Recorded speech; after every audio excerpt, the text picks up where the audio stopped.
Bonjour et que le Seigneur nous bénisse où que vous soyez et que vous écoutez ce message. J'espère que vous serez bénis au nom puissant de Jésus.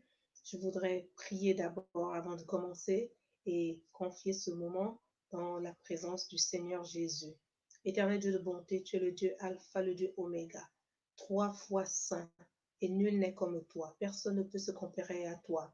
Éternel, nous te louons, nous te bénissons, nous t'exaltons, nous t'adorons et nous élevons ton nom au nom puissant de Jésus. En ce moment même, Seigneur, nous venons à toi car nous n'avons pas un autre Dieu. Et nous voulons croire, Seigneur, que tu as un grand plan pour tout un chacun. C'est pour cela que nous nous mettons devant ta sainte face ce matin. Pour cela que nous venons vers toi et que nous voulons te bénir, te louer, t'adorer, élever ton nom et te dire merci. Merci pour le souffle de vie. Merci pour nos familles. Merci pour tout ce que tu as fait pour nous, Seigneur, et les choses que tu vas encore faire. Éternel, sans toi, nous ne sommes rien. Tu nous as tant aimés que tu as envoyé Jésus-Christ mourir sur la croix pour nous. Et par Jésus, aujourd'hui, nous sommes sauvés et nous sommes réconciliés avec toi. Et le voile a été brisé pour que nous puissions venir communiquer directement avec toi. C'est pour cela que ce matin, Père, alors que nous nous tenons devant ta face, nous voulons exalter ton nom et te dire merci et te glorifier. Oh mon Dieu, mon roi, touche le cœur de quelqu'un ce matin.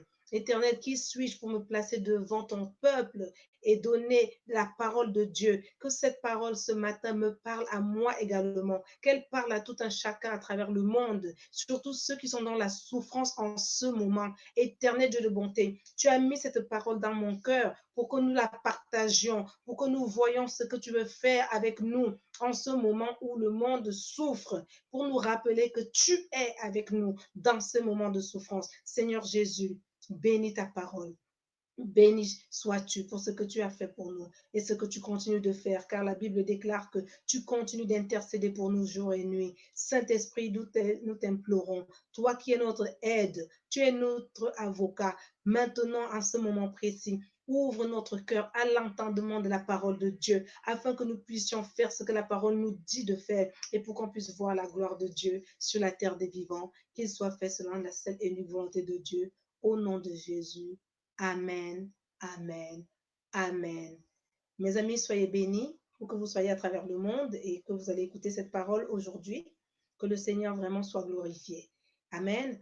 C'est un passage biblique que j'aimerais vraiment aborder parce que ça m'a beaucoup parlé. J'ai demandé au Seigneur depuis une semaine sur quel thème parler en fait.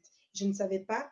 Et ce que j'aime beaucoup avec la parole de Dieu, c'est que parfois un petit verset biblique, un petit verset peut vous donner toute une grande révélation de ce que Dieu veut nous enseigner aujourd'hui. Et le Seigneur m'a donné un message. La réponse de Jésus face à notre souffrance. Oui, le monde souffre. Vous savez, en ce moment, je prie avec les gens à travers le monde et vraiment, la souffrance est terrible. Il y a eu un moment cette semaine où je me suis mise devant Dieu, j'ai dit, Seigneur, fais quelque chose. Les gens souffrent, les gens sont malades, les gens souffrent, ils sont dans le besoin. Ne nous abandonne pas, Seigneur. Tu as promis que tu ne nous laisseras jamais seuls. Tu ne nous abandonneras pas. Et le Seigneur m'a parlé à travers cette parole aujourd'hui, en me donnant la réponse de Jésus face à notre souffrance. D'abord, la première chose que je veux dire, c'est que c'est quoi la souffrance? La souffrance, c'est toute situation que on ne désire pas, qu'on ne veut pas, qui nous apporte beaucoup de peine, beaucoup de douleur, beaucoup de désespoir, beaucoup de questions. Amen. C'est quelque chose qu'on ne veut pas, qui n'est pas bien pour nous. Amen. Jésus a souffert à la croix. Ça ne veut pas dire qu'on ne peut plus souffrir dans ce monde physique, mais il a porté nos fardeaux. Donc, on n'a plus à porter certains fardeaux. En fait, je dirais que la mort de Jésus doit alléger notre vie. La mort de Jésus doit alléger notre vie en tant que chrétien. Amen. Alors, c'est pour cela que ce matin, je vais vous amener dans le livre de Jean, au chapitre 11. Ce sera vraiment on va rester uniquement sur Jean.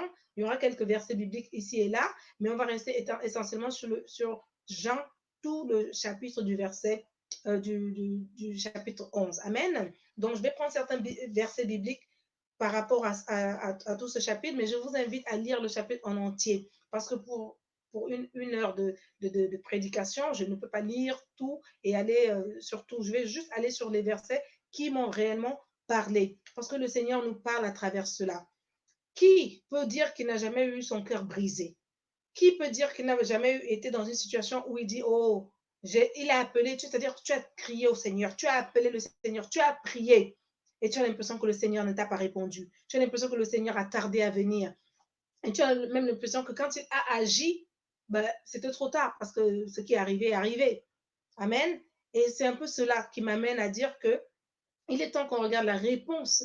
Comment est-ce que Jésus a répondu face à la souffrance de quelqu'un? Comment est-ce que Jésus a répondu face à la détresse de deux sœurs que nous connaissons bien, Marthe et Marie? Comment est-ce que Jésus a réagi? Quelle a été sa réponse face à leur souffrance? Pour que cela nous enseigne à nous-mêmes, parce que nous tous, nous passons par des moments de souffrance. Amen. Donc, on va d'abord prendre les premiers versets qu'on va prendre.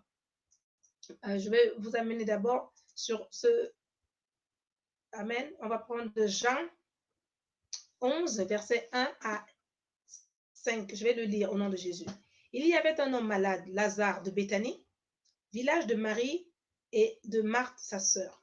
C'était cette Marie qui oignit de parfum le Seigneur et qui lui essuyait les pieds avec ses cheveux. Et c'était son frère Lazare qui était malade. Les sœurs envoyèrent dire à Jésus, Seigneur, voici celui que tu aimes est malade. Après avoir entendu cela, Jésus dit, cette maladie n'est point à la mort. Elle est pour la gloire de Dieu, afin que le Fils de l'homme soit glorifié par elle. Or, Jésus aimait Marthe et sa sœur et Lazare. Amen. Jésus les aimait. C'est ce que dit la parole de Dieu. Jésus les aimait. Amen. C'est important de se souvenir. Maintenant, regardons un tout petit peu ce qui se passe. Malgré le fait que Jésus a entendu qu'ils ont besoin qu'ils viennent parce que leur frère est malade, nous, la réponse qu'on a d'abord, la première réponse, c'est que Jésus nous aime. Même dans ta souffrance, Jésus t'aime. Ce n'est pas parce que les choses vont mal que Jésus ne t'aime pas. Amen. Même si les gens t'ont abandonné, même si la mort frappe, Jésus t'aime. Il y a un verset biblique qui dit dans le livre de Romains que qui va te séparer de l'amour de Dieu? Ni la maladie, ni la souffrance, ni la persécution. Amen. Rien de ces choses-là.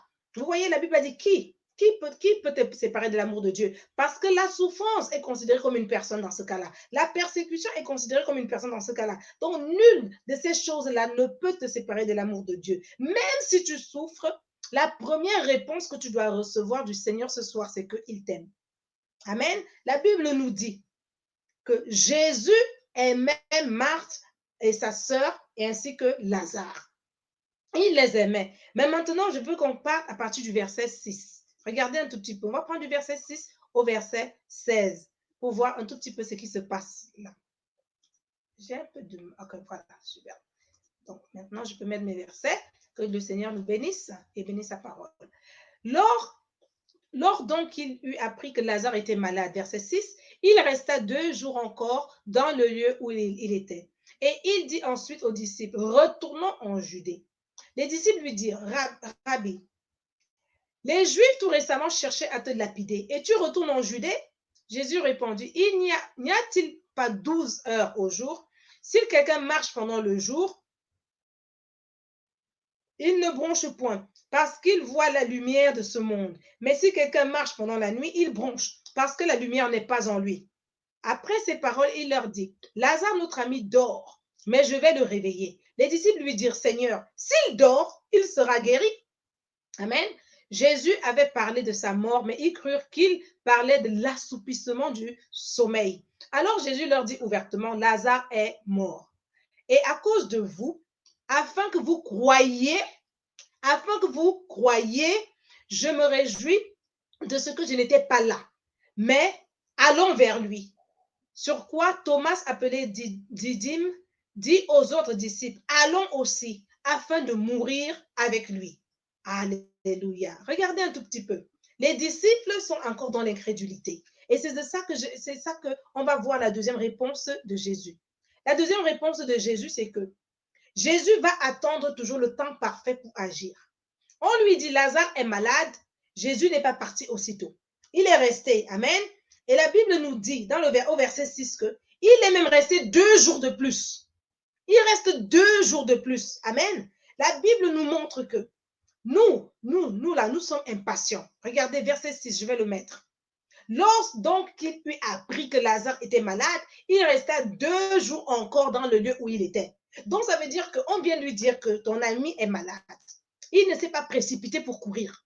Il n'a pas commencé à courir pour aller faire quelque chose. Il reste 2 jours de plus parce que l'heure n'était pas arrivée. Le moment n'était pas arrivé. Donc Jésus ne se presse pas. Amen. Jésus ne s'est pas pressé. Et la Bible nous rappelle, je vais le lire encore, un passage que de 2 Pierre 3, verset 8. Mais il est une chose, bien-aimés, que vous ne devez pas ignorer. Et c'est important qu'on lise ce passage parce qu'on l'ignore tout le temps. Et quelle est cette chose? C'est que devant le Seigneur, un jour est comme 1000 ans. Et 1000 ans sont comme un jour. Donc, en fait, c'est une façon de nous dire que le temps appartient à Dieu. Le temps appartient à Dieu. Donc, pour toi, peut-être tu es dans une souffrance depuis des années. Tu es dans une souffrance depuis des jours. Tu es dans une souffrance depuis des mois. Et pour toi, peut-être que Dieu voit que ce n'est même pas une seconde. Amen. Il ne va pas se dépêcher tant que le temps de Dieu n'est pas arrivé. Alléluia. Jésus est resté 2 jours de plus là où il était. Il ne s'est pas précipité pour aller voir la famille de Lazare. Il n'a pas couru pour aller les rencontrer. Il est resté 2 jours de plus. Mais maintenant, ce qui est aussi important dans ce passage de rappeler, c'est que les disciples lui rappellent que, oh, tu veux retourner en Judée, mais est-ce que tu ne te souviens pas qu'il y a des gens là-bas qui veulent ta mort? Et c'est pour ça que ce matin, je veux parler aux gens qui ont du mal avec leur faiblesse. Parce que le Seigneur donne une réponse au verset 9. Lisons bien cette réponse. Regardez ce que Jésus répond quand on lui dit, mais comment tu vas retourner là où on veut ta mort? Comment tu peux retourner là où tu sais que tu peux tomber? Comment tu peux retourner là où tu sais que tu peux avoir mal? Jésus répondit, n'y a-t-il pas 12 heures au jour? Si quelqu'un marche pendant le jour, il ne bronche point parce qu'il voit la lumière de ce monde. Alléluia. Souvenons-nous que nous sommes dans un monde qui est dans l'obscurité. Mais celui qui a la lumière en lui, celui qui marche dans le jour, celui qui ne marche pas dans les petits secrets, les petites choses, il voit la lumière du monde. Ça veut dire que dans l'obscurité du monde, toi, tu vas voir la lumière. Alléluia. Toi, tu vas voir la lumière sortir, là où les autres ne vont pas voir la lumière. Mais regardez un peu le verset 10, ce qu'il nous dit. Mais si quelqu'un marche pendant la nuit, il bronche parce que la lumière n'est pas en lui. Et ça me donne l'occasion de parler à mes frères et sœurs qui sont toujours en train de se justifier à cause de leur faiblesse. Regarde un peu. La Bible te dit que si tu marches pendant la nuit, les petits secrets, les choses que tu caches là, les choses que tu ne veux pas mettre au grand jour, c'est ça la nuit de ta vie. C'est la nuit dans laquelle tu marches. Les choses que tu ne veux pas que les gens sachent que tu fais. C'est la nuit dans laquelle tu marches. Et quand tu fais cela, il n'y a pas de lumière en toi. Il n'y a pas de lumière en toi. Donc, quand il n'y a pas la lumière en toi, c'est normal que tu aies peur du danger. Jésus-Christ est en train de dire aux disciples que lui, il marche en plein jour. Alléluia. Si les autres sont en train de marcher dans les secrets, ce n'est pas son problème. Alléluia. Laisse ceux qui font leur secret être dans leur secret. Laisse-les faire leur complot. Laisse faire ce qu'ils veulent faire dans le noir, dans l'obscurité. Mais toi qui as la lumière, tu n'as pas besoin de broncher. Tu n'as pas besoin de broncher parce que la lumière en toi, la lumière, où que tu ailles, quiconque a la lumière, même si l'obscurité est grande, comment c'est cette lumière-là qui sortira. La lumière va toujours jaillir dans l'obscurité. Donc Jésus est en train de dire aux disciples de se calmer, de ne pas avoir peur, car la lumière qu'il est, parce que lui-même il est lumière, brillera sur le monde. Alléluia.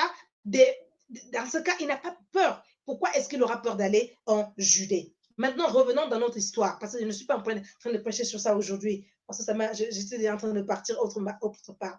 Donc, revenons dans notre histoire de Lazare. Amen. Alors, Lazare, je vais prendre le verset 11. Après ces paroles, il leur dit, Lazare, notre ami, dort, mais je vais le réveiller. Les disciples lui dirent, Seigneur, s'il dort, il sera guéri. Ça, c'est la version française. La version anglaise dit, il sera bien. Amen. Ça ne dit pas, il sera guéri. Ici, regardez un tout petit peu. Ces disciples marchent avec Jésus depuis des années, mais ils n'ont toujours pas compris le langage de Jésus. On peut marcher des années et des années avec Jésus sans comprendre ce que Jésus dit. Ce n'est pas parce que tu vas à l'église que tu comprends ce que la parole de Dieu dit. Ces personnes marchent avec Dieu tous les jours de leur vie, mais toutes leurs considérations sont encore terrestres. Ils ne comprennent pas les révélations. Ils ne comprennent pas ce que le Seigneur leur explique. Le Seigneur leur dit, regardez, dans la logique, si Lazare dort, un petit sommeil normal, comment est-ce qu'on peut envoyer des personnes venir le chercher? Regardez, si Jésus vous dit Lazare dort, mais vous devez demander dormir comment? Ce n'est pas, et ne pas comprendre que c'est un petit sommeil. Parce que, pourquoi est-ce que Lazare ne dort pas les autres jours? Lazare dort de toute sa vie. Pourquoi est-ce qu'on n'est pas venu chercher Jésus? Mais là, on vient appeler Jésus et Jésus vous dit que notre ami Lazare dort. Et comment est-ce que les disciples n'ont pas pu comprendre que c'était un autre sommeil? Et le verset suivant nous dit ceci, regardez. Jésus avait parlé de sa mort, mais ils crurent qu'il parlait de l'assouplissement du sommeil. Alors Jésus leur dit ouvertement, Lazare est mort. Il faut que Jésus aille dans le détail pour que les disciples comprennent. Mes amis, on a besoin de révélation. On a besoin d'aller au-delà. On a besoin d'être moins terrestre. Il faut vraiment qu'on soit en vérité et en esprit. Quand on a l'esprit de Dieu et qu'on marche en esprit, on comprend les choses de l'esprit. Car la chair ne peut pas comprendre les choses de l'esprit. La chair et l'esprit sont opposés. C'est ça le vrai problème de notre Église aujourd'hui, l'Église chrétienne. Les chrétiens ne comprennent pas la parole de Dieu. Ils veulent la comprendre avec les oreilles charnelles. Ils veulent la comprendre de la manière des choses qui ne sont pas spirituelles. Donc, comment est-ce que toi-même tu peux comprendre qu'on vient chercher Jésus? On vient chercher Jésus pour un homme qui dort. Mais tu dois comprendre que cette mort-là n'est pas normale. Amen. Mais les disciples n'avaient pas compris que ce n'était pas un sommeil naturel, un sommeil normal, je vais dire, c'est un sommeil profond, le sommeil de la mort. Amen. Alors, regardez un tout petit peu. La suite est très intéressante. On va lire à partir du verset 17 au verset 27. Amen. Je vais lire rapidement. Jésus, étant arrivé, trouva que Lazare était déjà depuis 4 jours dans le sépulcre. Et comme Béthanie était près de Jérusalem, à 15 stades environ, beaucoup de Juifs étaient venus vers Marthe et Marie pour les consoler de la mort de leur frère. Lorsque Marthe apprit que Jésus arrivait, elle alla au-devant de lui, tandis que Marie se tenait assise à la maison. Oh, mon amie Marthe, mon amie Marthe, mon amie Marthe. Mon amie Marthe, alléluia, je veux parler de mon amie Marthe, parce qu'il y a tellement de Marthe à l'église aujourd'hui. Je veux parler de Marthe, alléluia. Il y a trop de Marthe à l'église aujourd'hui. Regardez un tout petit peu ce que la Bible nous dit. Lorsque Marthe apprit que Jésus arrivait, elle alla, verset 20, au-devant de lui, tandis que Marie se tenait assise à la maison. Marie est restée tranquille. Marthe dit à Jésus, Seigneur, si tu eusses été ici, mon frère ne serait pas mort. Souligne cette phrase-là, le verset 21. Souligne cette phrase, c'est important. Verset 21. Mais maintenant même, je sais que tout ce que tu demanderas à Dieu, Dieu te l'accordera. Amen. Regardez un tout petit peu ce que fait notre amie Marthe. Elle entend que Jésus arrive, elle court vers Jésus. Elle court vers Jésus. Je vais mettre le verset 20. Lorsque Marthe apprit que Jésus arrivait, elle allait au-devant de lui, tandis que Marie se tenait assise à la maison. Marthe, Marthe, Marthe. Hey, Jesus. Est-ce qu'on se souvient de Marthe? La Bible nous parle de Marthe dans Luc 10, au verset 39 à 42. Et la Bible nous dit ceci. Jésus a dit à Marthe une chose, que Marie a choisi la bonne part parce que Marie s'était assise pour écouter Jésus parler. Et alors que Marthe, elle a même commencé à accuser Marie en disant, Seigneur, il y a tellement à faire, et Marie ne vient pas m'aider. Et Jésus a dit, attendez, je dois prendre ce verset, c'est un verset que j'aime beaucoup, excusez-moi, je vais le prendre au nom de Jésus. Jésus a dit à Marthe, Marthe, tu es occupée à trop de choses. Tu te préoccupes de trop de choses. Marie a choisi la bonne part parce qu'elle s'est assise. Mais toi, le stress que tu te donnes là, tu te le donnes pourquoi? Tu te le donnes pourquoi? Alléluia, j'extrapole bien sûr. Parce que en faisant tout ce qu'elle faisait, Marthe a loupé ce que Marie a reçu ce jour-là en s'asseyant au pied du maître. Jésus a dit à Marthe que Marie a choisi la bonne part qui ne lui sera pas enlevée. Je vais aller au verset 42 de Luc 10. Amen. Laissez-moi aller. Une seule chose est nécessaire, pas deux. Une seule chose est nécessaire, mes amis. Une seule chose est nécessaire. Marie a choisi la bonne part qui ne lui sera point ôtée. Et quelle est la bonne part que Marie a choisie? Je suis encore dans Luc. Luc, je vais monter un tout petit peu. Je vais monter au verset 39. Amen. Luc 10, verset 39 dit, elle avait une sœur nommée Marie qui s'étant assise au pied du Seigneur, écoutait sa parole. Maintenant, le frère est mort. Regardez ce qui se passe. Marthe est encore debout et Marie est encore assise. Mes amis, si les gens restaient assis à l'église, si tu restais assis, tu n'aurais pas de problème. Encore une fois, le verset 20 de Jean 11 nous dit que tandis que Marthe courait vers Jésus, Marie se tenait assise à la maison. Restons assis, mes amis. Vous savez, même un bébé, avant de marcher, il s'assoit. On reste assis pour apprendre du Seigneur. On se lève seulement quand on est déjà prêt à marcher. C'est pour cela que beaucoup tombent. C'est pour cela que beaucoup ne comprennent pas pourquoi les choses ne marchent pas dans leur vie. Marie est restée assise. Restons assis. La position assise est importante. Aujourd'hui même, la Bible nous dit que Jésus est assis. Alléluia. Oh, Rikataya. Il est assis à la droite de Dieu le Père. Il n'est pas debout. Quand il était dans le monde, il était debout. Il allait à gauche, à droite. Il courait, il faisait ceci, il faisait cela. Mais aujourd'hui, il est assis. Et où est-ce qu'il a assis l'église? L'église est assise et il a mis toutes les autorités, les Satan et ses démons sous nos pieds. Ils sont sous nos pieds. Reste assis, mon ami. Reste assis. Restons assis. Quand on est assis, oh mon Dieu, mon roi, les gens croient que c'est en faisant beaucoup de choses là qu'ils peuvent changer la vie. Non. Voici une Marthe. Elle ne peut même pas voir que le Seigneur Jésus, dans sa maison, c'est la solution. Tout simplement parce qu'elle est debout. Elle essaie de faire trop de choses. Restez assis, mes amis. Restons assis. Amen. Je vais prendre le verset, Jean 11, verset 21. Marthe dit à Jésus, regardez un tout petit peu, quelqu'un qui est debout. Si tu eusses été ici, mon frère ne serait pas mort. J'ai dit de souligner cela. Mais maintenant même, je sais que tout ce que tu demanderas à Dieu, Dieu te l'accordera. Regardez, ça c'est la réaction de quelqu'un qui n'est pas assis. Celui qui n'est pas assis, toujours il va demander, pasteur, prie pour moi, pasteur, aide-moi, pasteur, est-ce que tu es là, pasteur, pasteur, pasteur. Parce qu'elle n'est pas assise. Tu es toujours en train de chercher. Tu comprends? Donc maintenant, elle compte sur la foi de Jésus. Elle compte sur l'action de Jésus. Alors qu'elle-même là, est-ce que Dieu ne pouvait pas l'utiliser? Est-ce que Dieu ne pouvait pas passer par elle pour le miracle? Est-ce que Dieu ne pouvait pas le faire à travers elle? Amen.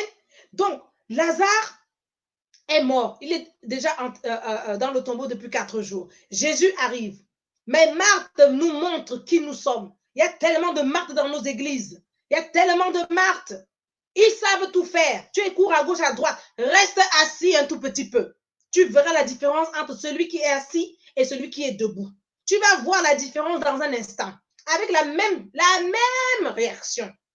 Mais tu verras la différence de celui qui est assis et de celui qui reste debout. La Bible nous dit, je vais lire encore un peu plus, je continue, j'avance. Jean, chapitre 11, verset 25. Jésus lui dit, je suis la résurrection et la vie. Celui qui croit en moi vivra, quand même il serait mort. Et quiconque vit et croit en moi ne mourra point, ne mourra jamais. Crois-tu cela? Mon ami, je vais te demander aujourd'hui, crois-tu que Jésus est la résurrection et la vie? Crois-tu que Jésus est capable de donner la vie là où il y a la mort? Crois-tu? Parce que la réaction de Marthe nous montre le contraire. Marthe, elle dit oui, je crois. Mais toutes ces questions, même la suite, comme on va voir dans un instant, montre qu'elle croyait qu'avec la bouche, mais elle ne croyait pas réellement avec son cœur. Elle ne croyait pas. Elle ne croyait toujours pas. Donc, il faut qu'on comprenne que si on veut vraiment que le Seigneur Jésus agisse dans nos vies, ça commence par ce à quoi on croit. On va lire un tout petit peu la suite. 28 à 37. Amen. On va lire au nom de Jésus. Donnez-moi le temps d'y arriver. Ayant ainsi parlé, elle s'en alla. Puis elle appela secrètement Marie, sa sœur, et lui dit, le maître est ici et il te demande. Dès que Marie eut entendu, regardez, Elle se leva promptement et alla vers lui. Voici le moment où Marie se lève. Elle n'a pas d'abord parti trop tôt. Les Juifs, pardon, j'ai sauté vers 30, verset 30. Car Jésus n'était pas encore entré dans le village, mais il était dans le lieu où Marthe l'avait rencontré. Les Juifs qui étaient avec Marie dans la maison et qui la consolaient, l'ayant vue se lever promptement et sortir, la suivirent, disant, elle va au sépulcre pour y pleurer. Lorsque Marie fut arrivée là où Jésus était, elle le vit. Qu'est-ce qu'elle va faire une deuxième fois? Elle tombe à ses pieds. Dans le livre de Luc, elle était assise à ses pieds. Amen. C'est à ses pieds toujours qu'elle se met. À ses pieds. À ses pieds, c'est la prière. À ses pieds, aux pieds, c'est de la dépendance en Jésus. À ses pieds. Regardez l'autre qui est venu, juste questionner Jésus comme s'ils sont amis, comme s'ils sont allés à l'école ensemble. Mais maintenant, la première chose que Marie a faite, elle est d'abord tombée aux pieds de Jésus. C'est une manière de dire, Seigneur, je dépends de toi. Seigneur, je m'attends à toi. Seigneur, il n'y a que toi qui peux m'aider. Ce n'est pas la réaction que celle qui est toujours en train de tout faire là a eu. Amen. Et maintenant, regardons un peu ce qui se passe. Oh, le Seigneur est bon. Elle tombe à ses pieds et elle dit, vous vous souvenez? La même chose que Marthe a dit au verset 21. Seigneur, si tu eusses été ici, mon frère ne serait pas mort. Si tu eusses été ici, mon frère ne serait pas mort. Regardez un peu, verset 33 à 35. Jésus, la voyant pleurer, alléluia, elle et les Juifs qui étaient venus avec elle, frémit en son esprit et fut ému. Marie a provoqué de l'émotion en Christ. Marthe n'a pas provoqué l'émotion en Christ. Marie a provoqué l'émotion en Christ. Jésus a été ému. Il a été ému. Marthe a dit la même chose à Jésus. Marie a dit la même chose. Mais ce que Marie a dit a ému le Seigneur au point que Jésus pleura. Jésus pleura. Jésus pleura. Verset 35. Verset 34. Et il dit, où l'avez-vous mis, Seigneur? Lui répondirent-ils, viens et vois. Jésus pleura. Mes amis, c'est pour cela que je vais vous dire aujourd'hui qu'il y a chrétiens et chrétiens. Il y a prière et prière. Il y a aller à l'église et aller à l'église. Il y a déclaration et déclaration. On peut tous dire Dieu est Dieu. On peut tous dire Jésus est Jésus. Ah oui. Certains vont amener la solution et d'autres non. Parce que pour émouvoir quelqu'un, il faut que tu parles avec ton cœur. Pour émouvoir quelqu'un, il faut toucher son cœur.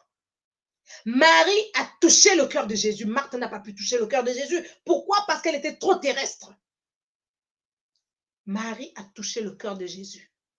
C'est normal. Elle avait la parole en elle. Elle reste assise tout le temps. Elle ne cherche pas à faire. Marthe était trop distraite. On le sait déjà depuis Luc 10. Marthe est distraite. Donc c'est difficile quand tu es distrait de toucher le cœur de Dieu. Regardez, la même parole que les deux sœurs ont prononcée. Mais Jésus a été ému par Marie. Il n'a pas été ému par Marthe. Il faut qu'on comprenne cela. Beaucoup de choses qu'on fait, on n'arrive pas à entrer dans la grâce de Dieu. On n'arrive pas à voir la gloire de Dieu. Tout simplement parce qu'on n'arrive pas à toucher le cœur de Dieu. C'est pour émouvoir le Seigneur, c'est qu'il a été touché. Il a été touché par la sincérité de Marie. Il a été touché par la soumission de Marie. Il a été touché par le respect de Marie. Il a été touché par Marie. Marthe n'a pas pu toucher le Seigneur en disant la même chose. Il y a parfois des prières que tu fais, elles ne touchent pas le Seigneur parce que ton cœur n'y est pas. Ton cœur n'y est pas. Il faut qu'on le comprenne aujourd'hui. Maintenant, je vais prendre un peu plus loin. Le Seigneur a été touché et Jésus maintenant va agir. Il va demander qu'on l'amène au tombeau. Il faut donc qu'on comprenne qu'il y a deux choses. Qu'est-ce qu'on peut trouver à dire des larmes de Jésus? Il y a deux choses à dire sur les larmes de Jésus. Les larmes de Jésus, comme je viens de le dire, c'est que le fait que Marie tombe à ses pieds a provoqué l'émotion. Mais les larmes de Jésus nous parle encore d'une autre chose. Amen. Je vais vous montrer. Regardons, on va prendre le livre de Hébreux. Hébreux 4, je vais le lire. Hébreux 4, 15 à 16 nous dit ceci. Les larmes de Jésus étaient pour nous montrer quelque chose. Car nous n'avons pas un souverain sacrificateur qui ne puisse compatir à nos faiblesses. Au contraire, il a été tenté comme nous en toutes choses, sans commettre de péché. Verset 16. Approchons-nous donc avec assurance du trône de la grâce, afin d'obtenir miséricorde et de trouver grâce pour être secourus dans nos besoins. C'est ça que Marie a fait. Elle est venue devant le trône de Jésus, se mettre à genoux, se mettre sous ses pieds pour obtenir la grâce au moment de son besoin. Et qu'est-ce qui s'est passé? Qu'est-ce qui s'est passé? Le Seigneur a été ému jusqu'à pleurer. Il faut, mes amis, qu'on change la manière de prier. On change la manière d'approcher notre Dieu. On change la manière de croire. Amen. Il faut vraiment qu'on le comprenne. Qu'on le comprenne. Et vous allez voir que Marthe n'avait pas encore fini. Marthe n'avait pas encore fini. Regardez, on va aller au verset Jean 11, au verset 39. Marthe n'a pas fini. Il y a trop de Marthe dans nos églises. C'est-à-dire qu'ils ne comprennent rien, mais c'est toujours eux qui ouvrent la bouche en premier. Ils ne comprennent rien, mais c'est toujours eux. Toujours eux. Il faut qu'on les voie. Ils sont toujours devant. On ne te demande rien, mais tu es là. Jean 11, 39. Jésus dit, ôtez la pierre. Marthe, la sœur du mort, lui dit, ah, Marthe, encore toi? Seigneur, il sent déjà, car il y a 4 jours qu'il est là. Verset 40. J'imagine seulement Jésus qui secoue la tête. Il dit, ah, Marthe, Marthe, je vais te parler en quelle langue? Je vais te le dire comment? Marthe, toi encore. Jésus lui dit à Marthe, ne t'ai-je pas dit que si tu crois, soulignez mes amis, si tu crois, tu verras la gloire de Dieu. Pour voir la gloire de Dieu, pour voir le miracle de Dieu, il faut simplement croire. Rien d'autre. Il faut croire.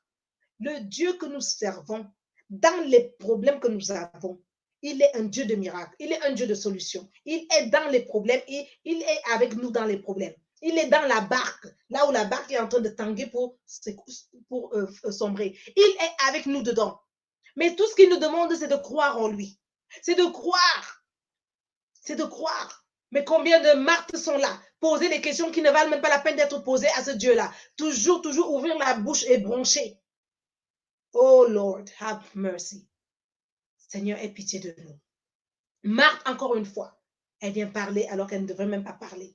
Et le Seigneur lui dit, est-ce que je ne t'ai pas dit que si tu crois, tu verras la gloire de Dieu? Si tu crois, tout ce que tu as à faire, Marthe, c'est de croire. Pourquoi tu as encore quelque chose à dire? Tous les Marthes de nos églises ont la même chose en commun. Leur bouche parle trop vite. Toujours intervenir trop vite. Même les choses qu'ils ne connaissent pas, ils parlent trop vite.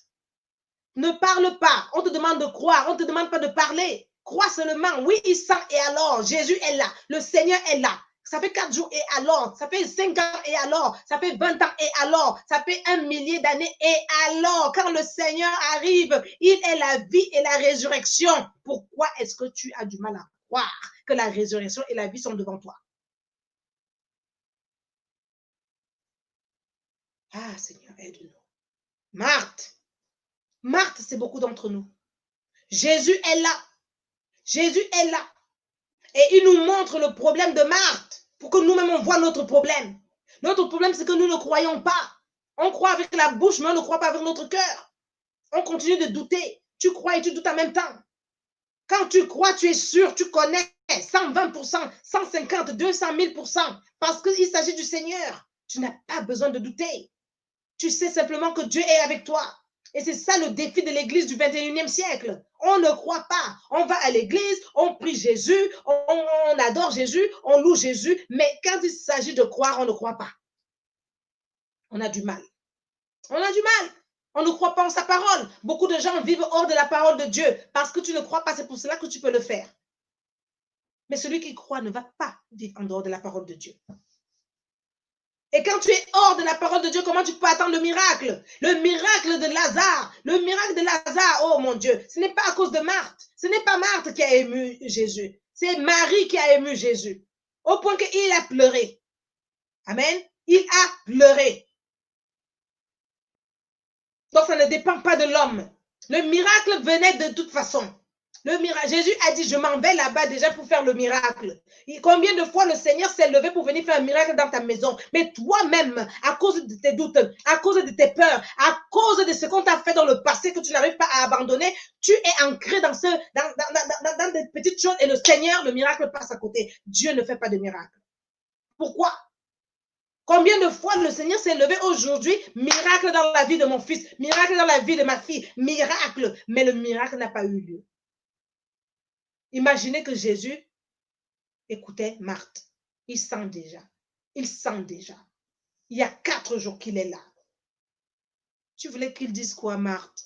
Oh oui, Seigneur. Oh, tu as raison, Marthe. Ça n'en vaut plus la peine. Tu voulais qu'il dise quoi? Il est la vie. Il est la résurrection. Crois seulement. C'est tout ce qu'il te demande. Il ne te demande pas de réfléchir. Il ne te demande pas de penser. Il ne te demande pas d'ajouter quelque chose à sa parole. Jésus a dit, ôtez la pierre, ôtez la pierre. Jésus dit, voilà, je suis sur le point de faire le miracle. Ôtez la pierre, enlevez la pierre. Alléluia. La Bible nous dit que quand Jésus est mort, on a mis une pierre. On a mis une pierre là où il avait été enterré. Ah, hey Jesus. On a mis une pierre là où il était enterré. Cette pierre a été roulée. Celui qui est la vie, celui qui est la résurrection, se tient devant toi. Il te dit, enlève ce problème de toi. Ne le regarde plus ce problème. Ne le regarde plus. Mais tu lui dis, le problème sent mauvais. Le problème a déjà trop duré. Le problème est là. Comment est-ce que tu es capable de faire? Oh Seigneur, aie pitié de nous. Et alors, même si ça a pris des années, il y a un temps où le Seigneur vient à toi et il dit, ôte la pierre. Et ce que je veux même dire, mes amis, c'est que ce n'est pas Jésus qui a ôté la pierre. Il a demandé à eux-mêmes de ôter la pierre. Donc, pour que le miracle de Dieu s'accomplisse, toi-même, tu dois d'abord ôter la pierre. Tu dois enlever d'abord quelque chose. Amen. Tu dois toi-même ôter la pierre. Jésus n'a pas touché la pierre. Il a simplement dit, enlever la pierre. C'est à toi d'enlever ton problème afin que le miracle entre dans ta vie. Si tu ne le fais pas, le miracle ne va pas entrer. Beaucoup de gens attendent le miracle. Le miracle ne peut pas venir comme ça. Il y a des miracles qui sont déjà à votre porte. C'est déjà là à ta porte. Mais tant que tu n'as pas ôté la pierre, Jésus ne peut pas agir. Jésus ne peut pas agir. Il n'agira pas. La pierre devait être ôtée. Amen. Pour que Jésus fasse le miracle. Quelle est la pierre qui est devant toi aujourd'hui? Quelle est ta pierre? Oui, elle a duré des années. Et alors, aujourd'hui, Jésus te dit, ôte-la pour que je puisse accomplir mon miracle dans ta vie. Oh, Seigneur, béni sois-tu. Ôte la pierre. Ôte ta pierre. Enlève-la et permets au Seigneur d'agir. Beaucoup de gens ont peur d'enlever la pierre. Ils ont peur. Ils ont peur. Excusez-moi. Ils ont peur. Matthieu 13, verset. Je vais vous donner un. Regardez ce qui se passe dans nos vies. Matthieu 13, verset 58. La Bible nous dit, et il ne fit pas beaucoup de miracles dans ce lieu à cause de leur incrédulité. C'est l'incrédulité qui stoppe les miracles. Le Seigneur te dit, enlève cette pierre, enlève ce truc, enlève-le. Mais comme tu ne crois pas, tu ne le fais pas. C'est l'incrédulité qui empêche les miracles, rien d'autre. Mais moi, je suis convaincue que tous les jours, Dieu veut faire un miracle dans la vie de ses enfants. Parce qu'il veut que ce qui se passe au ciel arrive sur terre. Et il veut faire ces miracles avec nous, à travers nous et par lui-même. Hébreu 3. On va prendre Hébreu 3. Pardon. À partir du verset 18 à 19. Et à qui jura-t-il qu'il n'entrerait pas dans son repos, sinon à ceux qui avaient désobéi? Verset 19. Aussi voyons-nous qu'ils ne purent y entrer à cause de leur incrédulité. Il y a des gens, l'incrédulité va faire perdre des gens. L'incrédulité, mes amis, je vais prendre encore un autre passage. Hébreux 11, verset 6. Or, sans la foi, il est impossible d'être agréable à Dieu. Car il faut que celui qui s'approche de Dieu croit que Dieu existe. Et qu'il est le rémunérateur de ceux qui le cherchent. Il faut qu'on revienne à la parole et on croit. Il s'agit de croire. Si on ne croit pas, on ne va pas voir les miracles de Jésus. Regardez maintenant ce qui va se passer. Regardez, verset Jean 11, verset 41. Ils ôtèrent donc la pierre. Ils ôtèrent donc la pierre. Si tu n'enlèves pas la pierre qui est devant toi, mon ami, ton miracle va passer devant toi.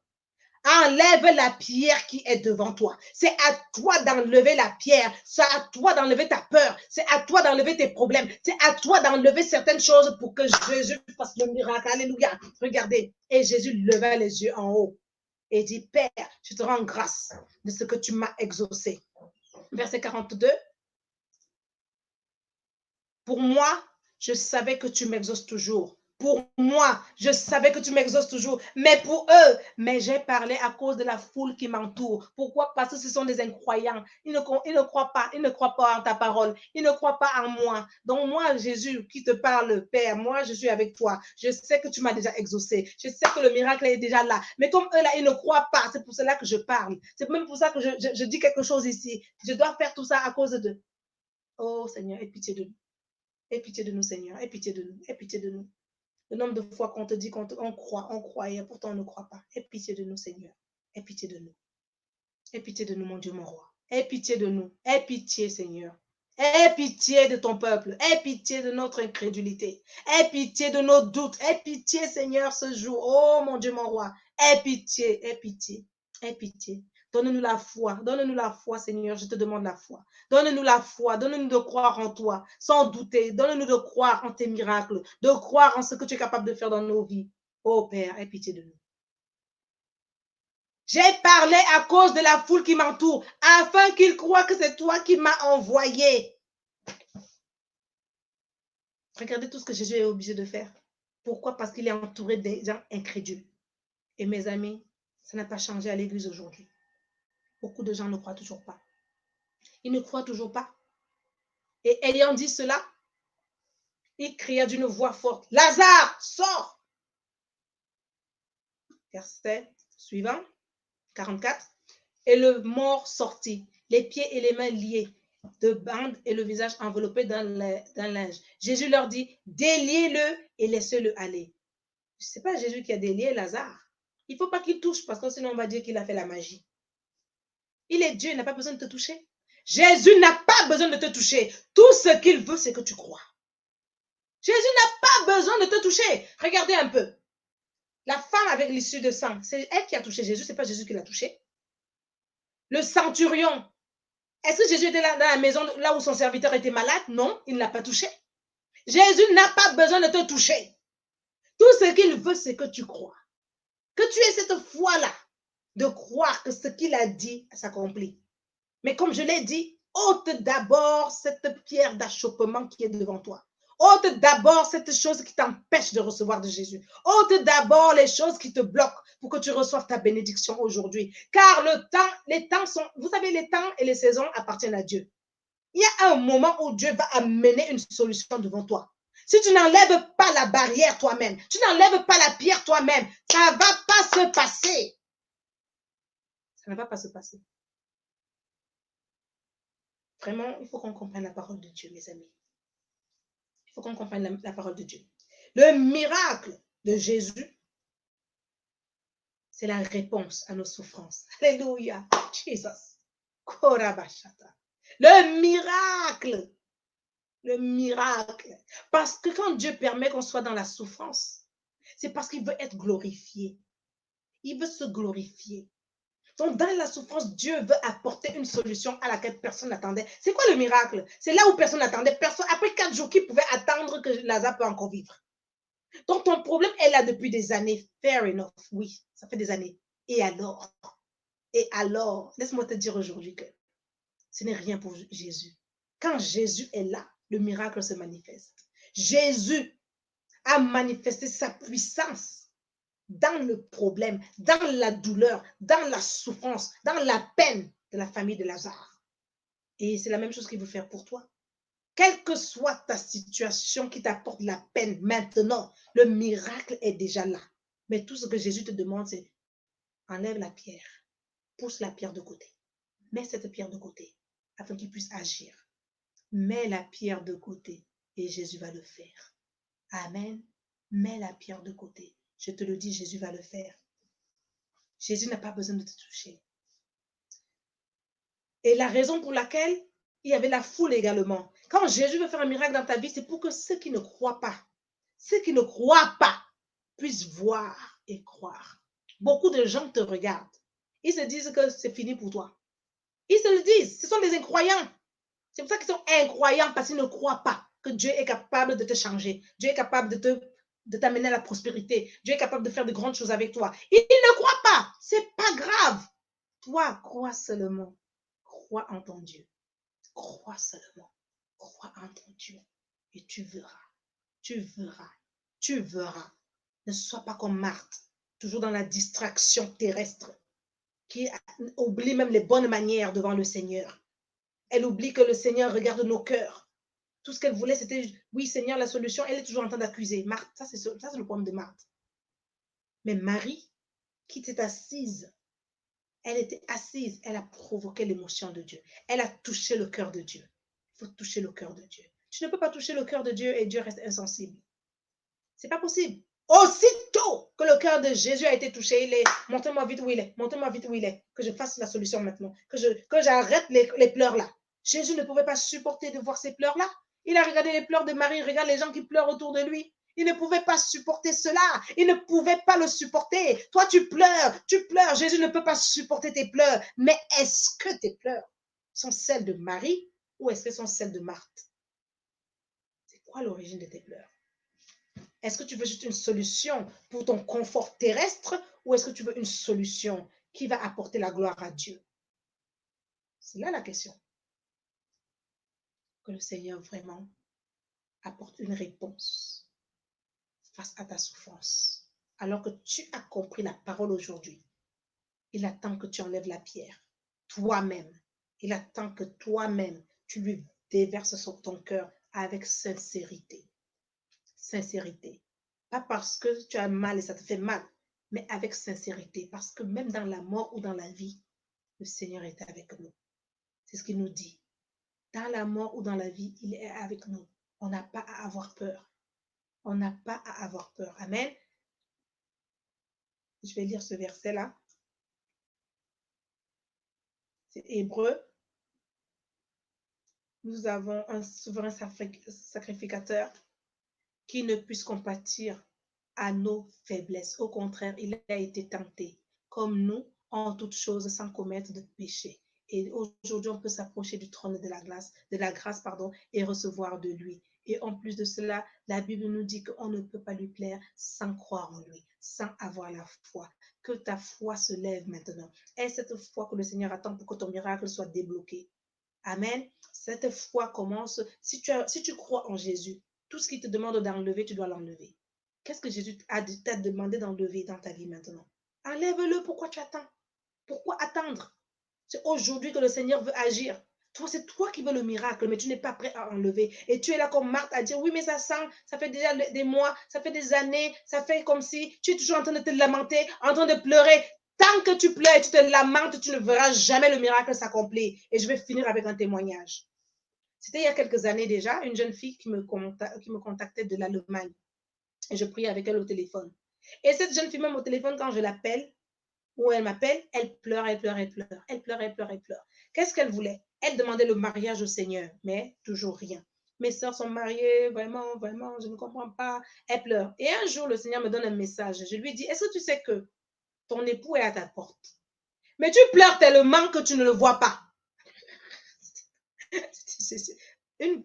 Dieu m'est témoin.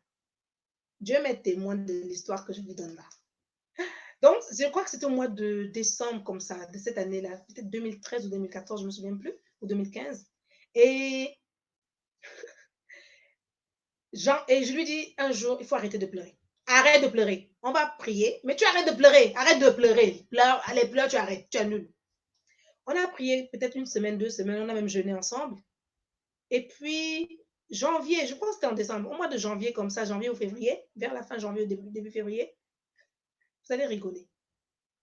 Un serviteur de Dieu s'approche d'elle, lui dit que, est-ce que tu sais que depuis, chaque fois que je te regarde, je te trouve tellement jolie, mais quelque chose me bloquait, je n'arrivais même pas je n'arrivais même pas à venir vers toi pour te parler. Je n'arrivais pas, quelque chose me bloquait. Tu m'intimidais. Donc, c'est elle-même, par ses pleurs, qui bloquait la bouche de cet homme pour venir lui parler. Une vraie histoire. Un an après, elle m'avait envoyé les photos de l'enfant qu'elle a eu. Je ne sais pas, je ne me souviens plus de l'histoire, comment ça s'est passé. C'est pour ça que je saute l'histoire. Mais je sais simplement que elle-même, elle bloquait son mariage.